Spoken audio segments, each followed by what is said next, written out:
Bismillahirrahmanirrahim. Assalamualaikum warahmatullahi wabarakatuh. Halo teman-teman, perkenalkan nama saya Windy Karliliana dengan NIM A1E11901 dengan mata kuliah Manajemen Konseling di Sekolah 1 dengan dosen pengampu Pak Afan Yusra SPD MPD. Bimbingan dan Konseling Fakultas Keguruan dan Ilmu Pendidikan Universitas Jambi 2021. Baik teman-teman, di sini saya akan mereview materi tentang bimbingan dan konseling komprehensif. Jadi, pengertian dari bimbingan dan konseling komprehensif adalah serangkaian kegiatan atau aktivitas yang dirancang oleh konselor untuk membantu semua siswa dalam upaya untuk mengembangkan dirinya seoptimal mungkin yang secara utuh melibatkan konselor, pimpinan sekolah, guru mata pelajaran, staf administrasi, dan orang tua dan masyarakat.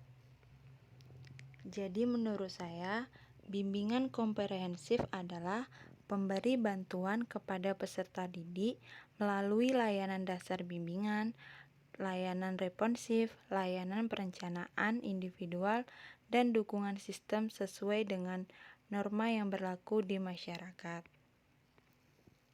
Selanjutnya, program bimbingan dan konseling yang komprehensif mendirikan dan pemeliharaan pada jenis, jalur, dan jenjang satuan pendidikan. Capaian pembelajaran mata kegiatan. Yang pertama, mampu menyusun perencanaan program bimbingan dan konseling yang bertujuan berdasarkan kebutuhan peserta didik secara pendekatan kolaboratif dan memfasilitasi akademik, karir, personal, dan sosial konseling.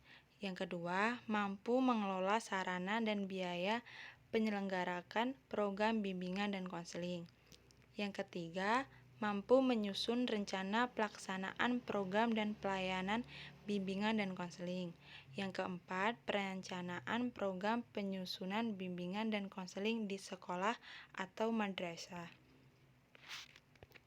Selanjutnya, mengidentifikasi harapan sekolah atau madrasah dan masyarakat atau orang tua peserta didik, sarana dan prasarana pendukung program bimbingan, kondisi dan kualifikasi konselor, dan kebijakan pimpinan sekolah atau madrasah.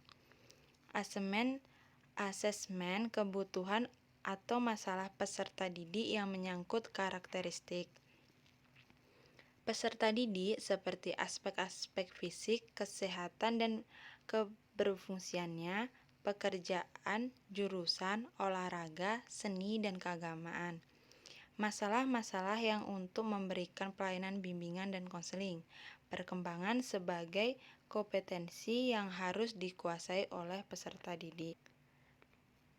Selanjutnya kita masuk ke struktur program tahunan bimbingan dan konseling. Dalam merumuskan program, struktur dan isi materi program ini bersifat fleksibel yang disesuaikan dengan kondisi atau kebutuhan peserta didik. Struktur program tahunan bimbingan dan konseling terdiri atas yang pertama rasional, dasar hukum, visi dan misi, deskripsi kebutuhan, tujuan, komponen topik, rencana evaluasi, pelaporan dan tindak lanjut, sarana prasarana. Selanjutnya, ada prosedur evaluasi program bimbingan dan konseling. Berdasarkan konsep evaluasi program yang dibahas pada kegiatan 3, maka pelaksanaan evaluasi perencanaan program bimbingan dan konseling mencakup 5 tahap. Yang pertama, menentukan tujuan evaluasi perencanaan program bimbingan dan konseling. Yang kedua, menentukan kriteria evaluasi. Yang ketiga, memilih instrumen penilaian. Yang keempat, analisis data. Yang kelima, pembuat laporan.